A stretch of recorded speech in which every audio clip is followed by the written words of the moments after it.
This is the male energy of the sun. The sun can enter a man, but when cruel fate comes, fate knocks out the sun. And then it's not kill, but soy should sing. If there is no energy of the sun, then another singer sings. When the energy of the sun is knocked out of a person, one does not feel joy in anything, neither in life, nor in people, nor in dawn, nor in the world, nor in health, in nothing. One has no happiness in life. This is how the energy of time acts. It knocks out the energy of the sun. And what should a person do in this period? Stand near the window and see that nothing makes them happy? Or what should they do? One must fast, wish everyone happiness, should rejoice at people and fest. Then the energy of the sun will enter. This is what needs to be done, but people don't know, and that's why they have such a life situation. The person doesn't understand. Time acts like that. Or people don't understand. You are laughing now, but when the time comes, you will ask, what is happening? Why don't I have joy in my life? Who has no joy now? No joy at all. This is how time acts. It has taken away the energy of the sun. You have to rejoice at people, force yourself. If you can't, force yourself through the inability and fast on the water. Absorb the energy of the sun. Got it? To absorb. And absorb the energy of eternity through movement. Come on, sing us a song, The Cheerful Wind. Those who are used to fighting for victory, let them sing with us. One who is cheerful laughs. The one who wants will achieve it. The one who seeks will... This is the absorption of wind energy. Is it clear? And in general, when a difficult fate comes to a person, one should always be brave, courageous. You need from all these energies, the sun, the wind, water, you need to take the blow from these energies. And then you will be able to overcome fate. This is the first thing a person should do. One must learn to treat these energies with courage and then be ready. Is that clear? Not right away. First we fill ourselves with energy and then we are ready. Is the system clear? If your will is destroyed, run. Take the wind upon yourself. The wind blows. If you are not happy, go out into the sun and accept the scorching sun. If you feel no peace, get into the icy water. And if you have the strength, crawl. At 8 a.m. Where? To Zeltsovsky Park. Which one? To Zeltsovsky Park? Running in Zeltsovsky Park tomorrow at 8 a.m. And here on the flyer you can get a manual using the barcode and you'll find out everything. Flyers are at the exit. You'll find out everything. So, fill yourself with the energy of nature first. There are two programs. First program, victory over fate is inherent within a person. The second program is called Die or Drop Dead. If you don't go for treatment, drop dead. If you go for treatment, then die. If you are being treated, you will die like a human being. If you don't get treatment, you'll simply drop dead. And if you go to nature, you will live. Is that clear? Because no one can defeat fate except the energy of God. And God has only three forces that defeat fate. Remember it. These forces do not include antibiotics or anti-inflammatory stuff. These forces include the energy of nature, good people, and God. The energy of nature gives health and self-control. Good mood, forgiveness, tranquility, ability to accept one's life. All this is given by the energy of nature. Good people give the ability to forgive. That means good people give strength to live. You can do everything. You can accept everything, but you will not have the strength to live. We need kind people. God acts through them. Good friends. If one does a lot of good in life for everyone, God gives them a good friend. A good friend is someone who is not influenced by fate. Everyone is affected by fate.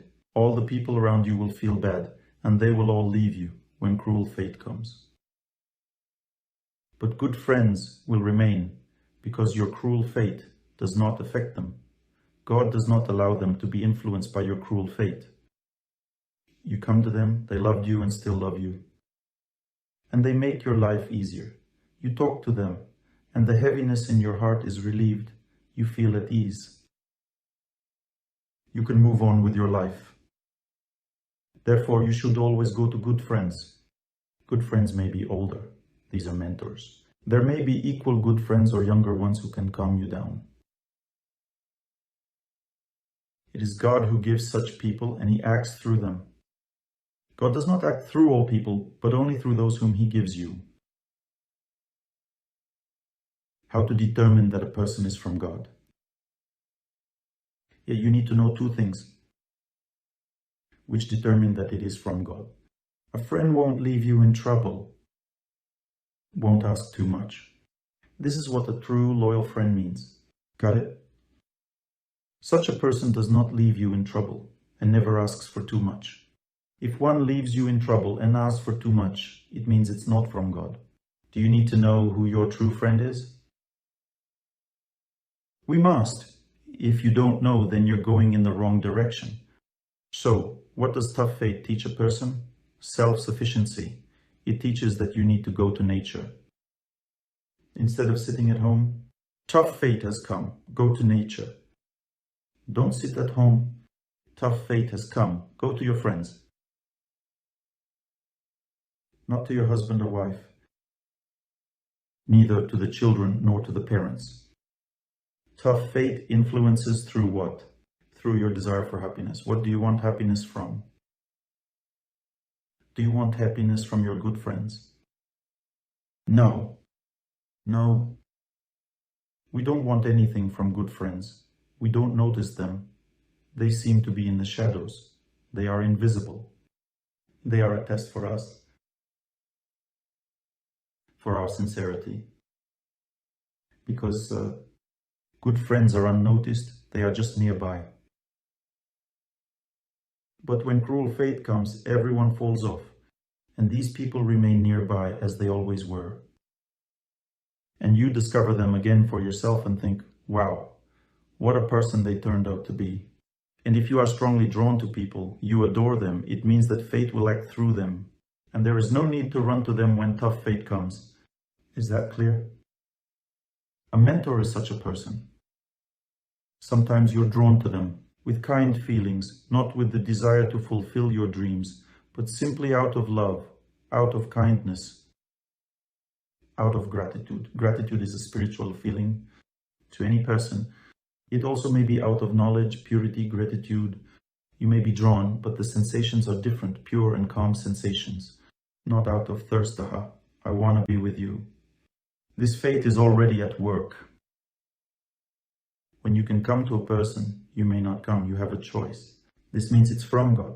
God always gives a choice. He never pulls anyone. If it is from God, you may go, you may not go. It's up to you. But if it pulls strongly, it means it's fate. Got it? What does tough fate do? It tells you, learn to be attached to useful habits. Learn to force yourself to go to the park at 8 a.m. Learn to do it, because there you will see how to love nature. You will receive this extraordinary experience, because one of the main factors in victory over fate is when the energy of victory over fate flows to you from others. It's one thing when Oleg speaks here, but it's a different thing when he runs and goes into the water.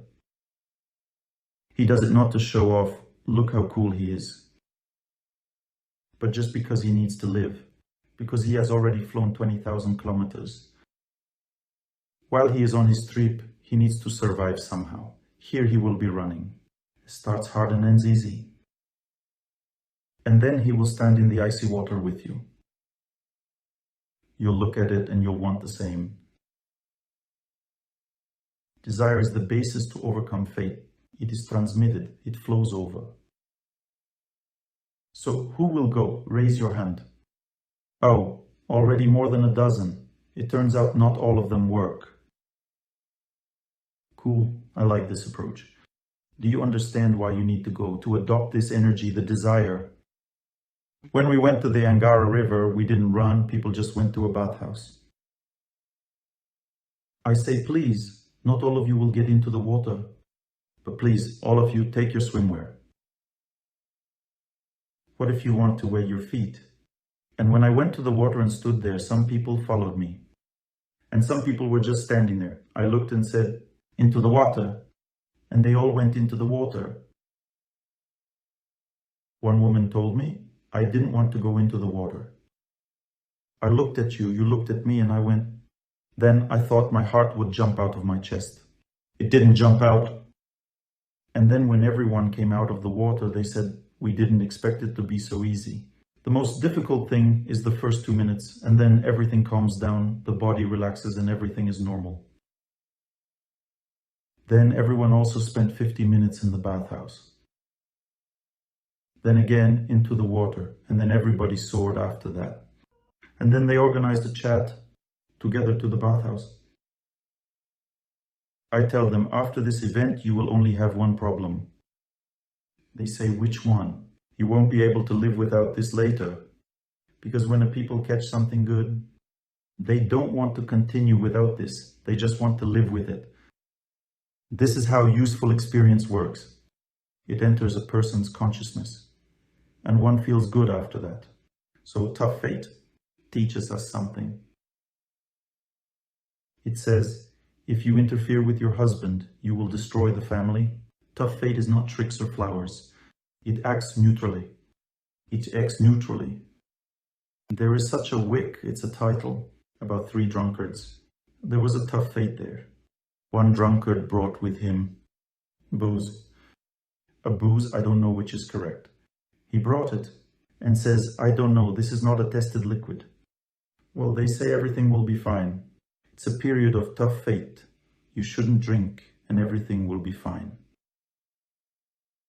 They tell him, well then drink it yourself. Check it yourself. He says, okay. He poured and drank to our health.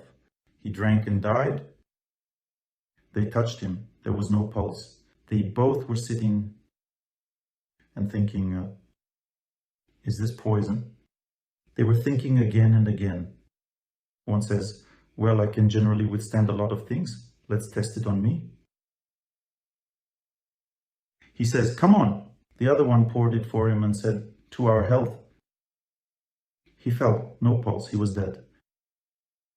The last one was left alone and thought, what the hell is this? Is it really poison? They got together for many years. Everything was fine, but then a tough fate came. He made a phone call and said, hello, is this an ambulance? Please come. There are 3 drunkards lying down. They drank something strange. And now they may die. Please move quickly. And hung up. He sat down, took a glass and drank it too. And he also fell and passed away. This is a tough fate. Got it? Don't interfere. Nothing will happen. So, people start arguing with each other. The spring between them shrinks. And shrinks. Is it possible to be together completely like this or not? They communicate through the spring of tough fate. Is it possible? No, it will shrink to a certain extent and it will be the end. They'll separate like ships at sea. Separate forever. Don't interfere. Tough fate acts in cycles. It doesn't last forever. Difficult fate also acts in cycles. It starts and goes away. When tough fate begins, you have to pass the exam. What exam? Be filled with strength from nature, from good people, from God. Become attached to these 3 forces. When you become attached to them and neutralize your craving for a loved one, at this point, the exam will be passed. The lesson is that you need to get attached to the right things. And you have to neutralize your own desires by service. If you are attached to your husband, serve him. If you are attached to your wife, serve her. That is, you need to neutralize your desires through service. Do not abuse your loved one, but serve them, take care of them. And this is how you have to overcome fate. It acts through desire. But when fate is tough, it says, now you cannot satisfy your desires. But people don't like it. They say, I want. What is it anyway? Why don't they understand anything? And they interfere. And they get punched on the nose all the time. Tuda, tuda, on the nose. You've probably seen the cartoon, right? Such episodes when someone is meddling somewhere. The first time they hit them with a bang, and one flies off and meddles again. The second time one gets hit and flies off, and then the third time one lies like a corpse and doesn't meddle anymore. This is a tough fate. Is that clear? Which of you did like that and destroyed your family? But you might not have destroyed it. Tough fate means you need to calm down. Wait. Take your time, wait. Everything will be fine. A tough period will pass and you'll agree on everything, decide everything. And now it's completely impossible. Tough fate has a neutral nature. It doesn't impose itself. It doesn't bother you, doesn't bully, doesn't behave aggressively. Just don't interfere.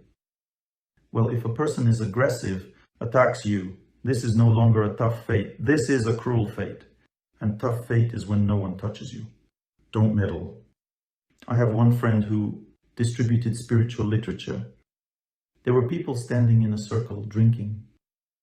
This is a tough fate. He tells them, do you want spiritual literature? They look at him and say, listen, we're having a drink here. Go distribute it to other people. He says, and I want to distribute it to you. Listen, well, we're having a drink. Don't bother us, please. No, I want to distribute spiritual literature to you. Do you want to be hit in the face or something? He says, I don't want to be hit. I want to distribute spiritual literature to you. That guy turns around and punches him in the eye. And that acquaintance of mine with the black eye went on to distribute spiritual literature further. What does this mean? Don't meddle in. They told him, go to another place. Go to another place means don't meddle in. Is that clear? Had he not bothered them, they wouldn't have touched him. They spoke kindly to him. Leave us alone, we're drinking here. The system is clear.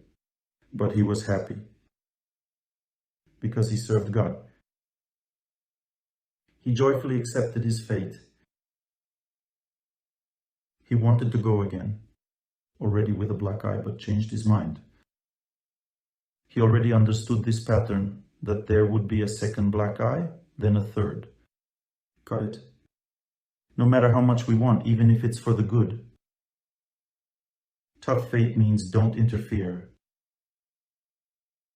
Is the law clear? That's it. And for the cruel one, the same instructions? No, absolutely not. So when fate is difficult, fulfill your duties, meddle in.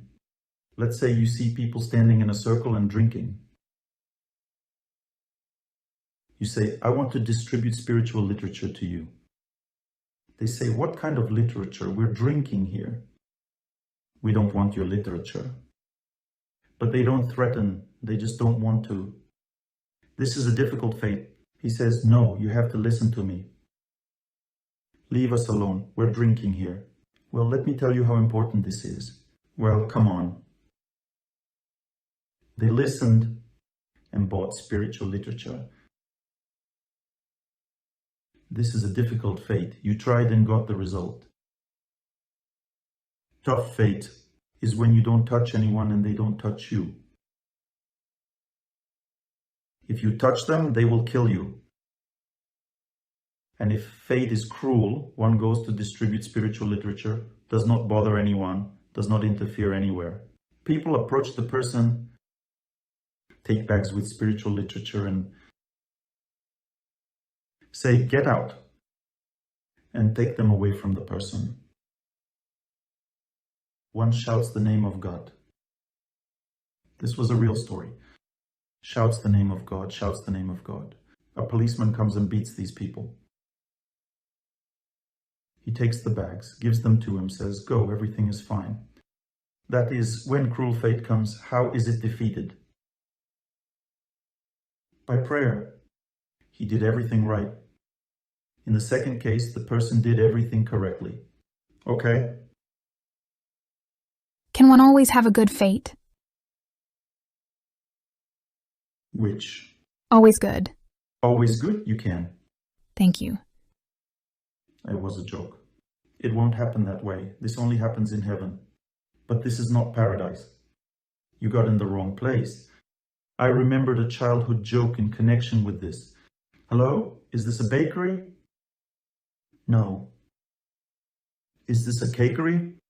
No, we are organization that dumped the ship. Is it funny? You got to the wrong place. Bakery or cakery? Can there always be a good fate, Oleg Gennadievich, in paradise? You got in the wrong place. One can't always have a good fate on earth because people come here specifically to take exams. This is not paradise, my dear friends. This is a different level of life. One can always have a good fate in heaven. Happiness in paradise. Here is a girl who lived in paradise in a past life. Why are you turning around? It's you. Yes, yes, you. Don't remember? This is not a joke. How to find out? If a person lived in paradise in a past life, then one has very beautiful dreams. There are such butterflies, there's such water, a big river, beautiful trees. Yes, you have such dreams? No? Forgot everything? What if it's the other way around? And if it's the other way around, then it's the other way around. Yes, in the past life in paradise. Why is she here on Earth now? Why is she here now? She didn't pass the exam. Exams are taken everywhere. And in heaven too? Yes, but there is no suffering there, just an exam. You were also in heaven in a past life. You, with blonde hair. Do you have beautiful dreams? I don't remember well either. You also don't remember your dreams. If a person was in heaven, then they have blissful dreams, closer to heavenly energies. To retake exams. This is not paradise. What heaven looks like, let's study it. When a person feels heaven, how do they feel it? Now we'll study. I want to go to Wonderland, where the forest grows to the sky, where the river of love flows, reflecting the clouds. This is a heavenly planet. I saw it in a dream too. I saw these images. Trees are huge. Rivers are like seas, so huge. The planet is huge. And the sky is very clear and high. Such beauty. There is no Manhattan. There is no civilization there. It's all nature there. So why does a person need a tough fate? It's needed. Fate doesn't just come like that. It is needed. We need to understand this, how to accept fate. We need to understand that it is needed. People refuse. I don't need this. Why is this? I can't talk to my husband. Will a psychologist help? No. Knowledge will help. Knowledge of what makes this fate easier. Nature, good people, and God. Three forces. Go to the temple, go to a friend, go to nature to perform austerities. Where exactly and when to go? If your mood deteriorates, your health deteriorates, you have no ability to work, no strength. If you have a grudge, if you have anger, then go to nature and perform austerities. Nature in general is the basis, the foundation for victory over fate. You always have to go there, because whenever fate comes, a person's strength is lost.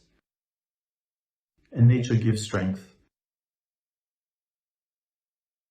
When stress came to me for the first time, a severe one, in 2005, at the end of 2005, I prayed. I was very seriously engaged in spiritual practice then, but nothing helped me. I was losing strength. The main problem was that I was losing strength.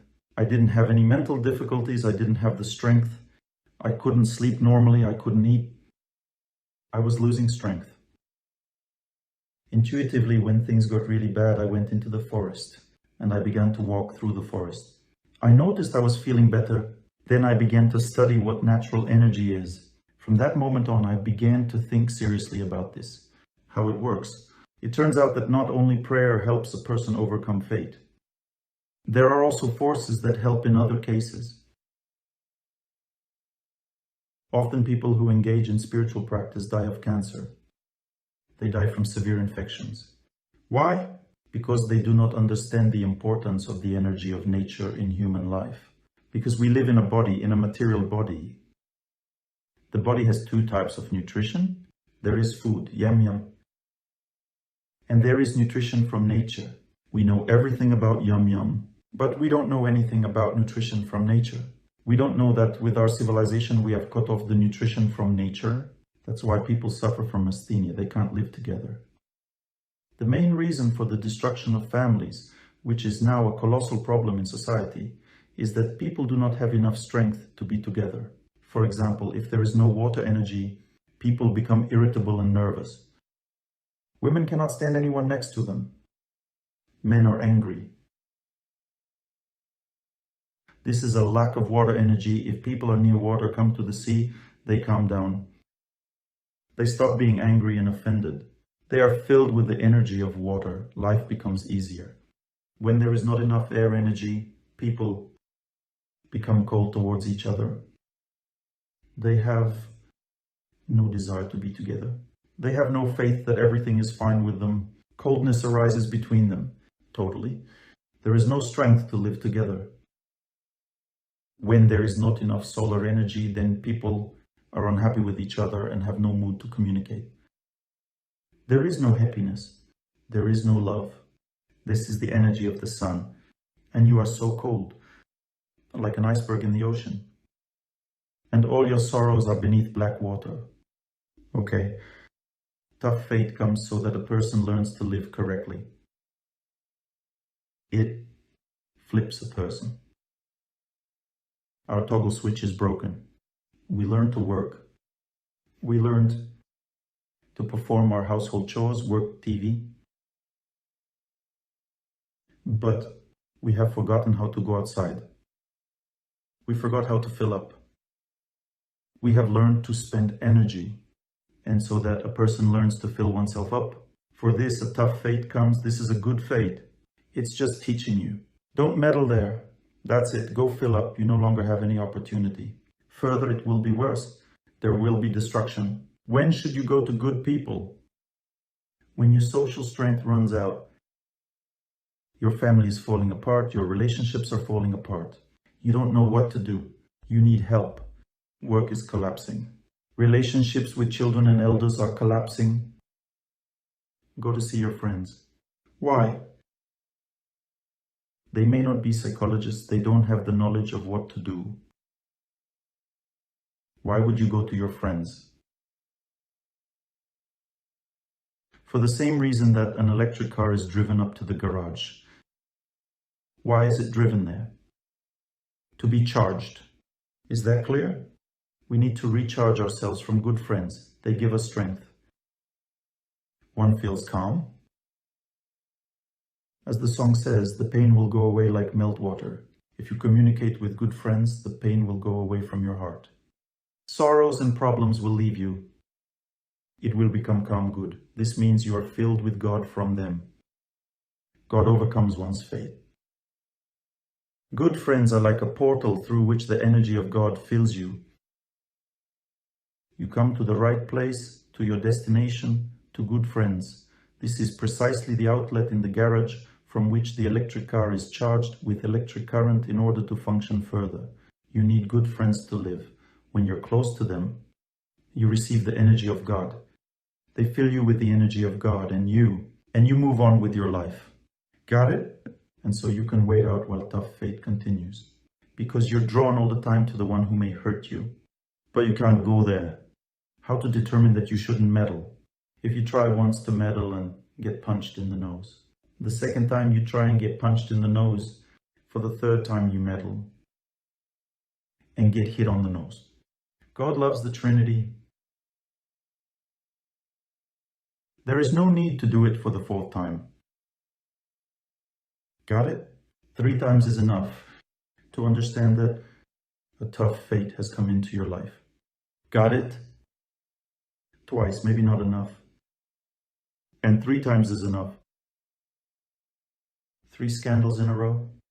You've tried to explain 3 times your truth to a loved one, and you get 3 times another truth in response. And all the time a tough, insurmountable, unfair scandal occurs. Eyes of a loved one are like glass. They neither hear nor see you, but they're not against you. They don't want to get a divorce for now, but they have their own truth, not yours. You have a tough fate, lady in the 3rd row. You? Why are you turning around? Yes. Don't you feel it? Don't interfere, or it'll become worse. Got it? Remember? May I ask a question? Yes. If close people, my parents, for example, as you say, it seems it's tough throughout their life. Don't meddle, don't meddle. It seems it's always like this. They live like on a spring. Yes. They haven't passed the exam. It's terrible. One constantly feels guilty, the other... They haven't passed the exam. If a tough fate comes, you don't pass the exam, fate is over. Right now, you can make peace, you can pass the exam and live happily. If the exam isn't passed, it'll be like a spring. You stretch the spring and it stays that way. This is obvious. They have stabilized on this. They stabilized and hung on the spring like this. They need to go to kind people. Do they go to nature? Now they live in the country. But they don't see it. They don't see blue dew. They don't see the blue dew. We enjoy each other. We run in circles, like racing dogs in the harness, not seeing blue dew. We enjoy each other and give orders to the servants, and so on. That is, a person wants happiness from another person, and one doesn't understand that happiness may or may not come from a loved one. It's all cyclical. And therefore, if there is no happiness from another person, take it from nature, from good friends, from God. From them always comes happiness, always free, and always available. Go and get it, but we don't need that. We are not interested in nature. Good friends are not interesting. The temple is not interesting. And only when people receive knowledge about this, they rejoice in nature. One is happy about good friends and truly appreciates them from that moment. And rejoices in God in the temple in prayer and spiritual events. All this means that the person understood everything about where to get strength. Oleg Gennadievich, I have such a question. Is it possible to fight back when you have recovered from abuse? Or accept everything, forgive, forget, let go? She switches me to a cruel fate. She came to her senses and wants to fight back. Cruel fate is when you don't meddle in, you are bothered by others. For no reason. Yes, for no reason, they just kill you. A man is standing. Another one came up to him and punched him in his face. He says, "For what?" The other says, "If there was a reason, I would have killed you." This is a cruel fate. Do you remember how it works? If there was a reason, I would have killed you. So it's cruel fate. There is such a Moses. He climbed up the mountain. Zion. So that, for us idiots, to explain. Not by himself, but with the help of God, because they wouldn't believe him, that there is a cruel fate, and cruel fate does not spare a person. And in order not to mess with it, God carved right in stone.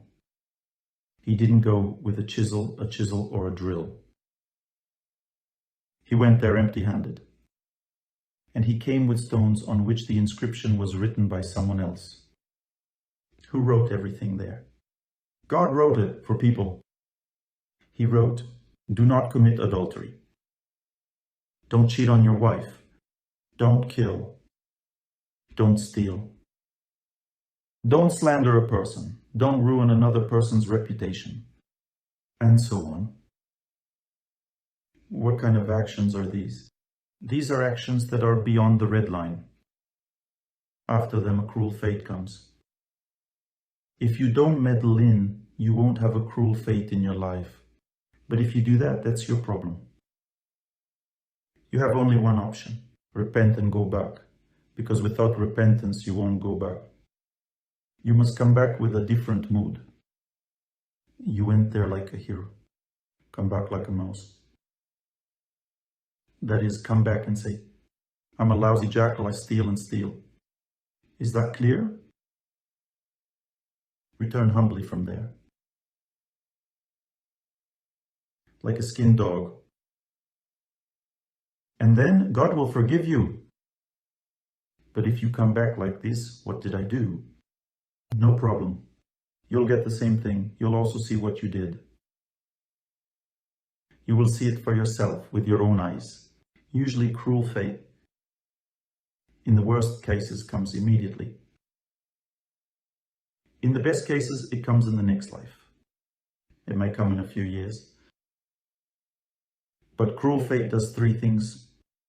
First, it destroys correct perception of things. A person is sure that it is possible to cheat, they think. What's wrong? Everyone is cheating. It's okay. It destroys a person's love for his wife and even for his children. That is, a person has cheated and he no longer needs his children. That's it. His eyes are glassy. He doesn't love anyone. One steals and thinks, this is how one should live. No problem. It's okay.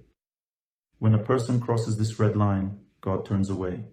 Conscience does not work at this moment. A person's common sense turns off. And people are surprised. How can one even perceive the world like that? This is how cruel fate works. It turns off a person's conscience. One doesn't feel conscience. Becomes unscrupulous. Like in the cartoon about the Snow Queen. Kai saw the Snow Queen. His heart has become cold, and he stopped loving Gerda. That was it. You understand? We'll talk about cruel fate tomorrow. Tomorrow we will also talk about how to overcome fate. And the day after tomorrow, we will have a very important day. We will learn to overcome fate. We will learn to chant the prayer. We will learn to chant Hallelujah. And when you come the day after tomorrow, you need to take rugs and sportswear with you to sit on the stage. That is, you can not only sit on chairs, you can stand along the walls. We will have a special event like this. For an entire hour, we will repeat Hallelujah loudly. Before that, I will give instructions on how to do this, show you examples, and we will learn to overcome fate. And more people will join us, 500, 600, 700 people from around the world, because this is a long-awaited event for many people. Everyone is waiting to do it together. Joint prayer has a huge power.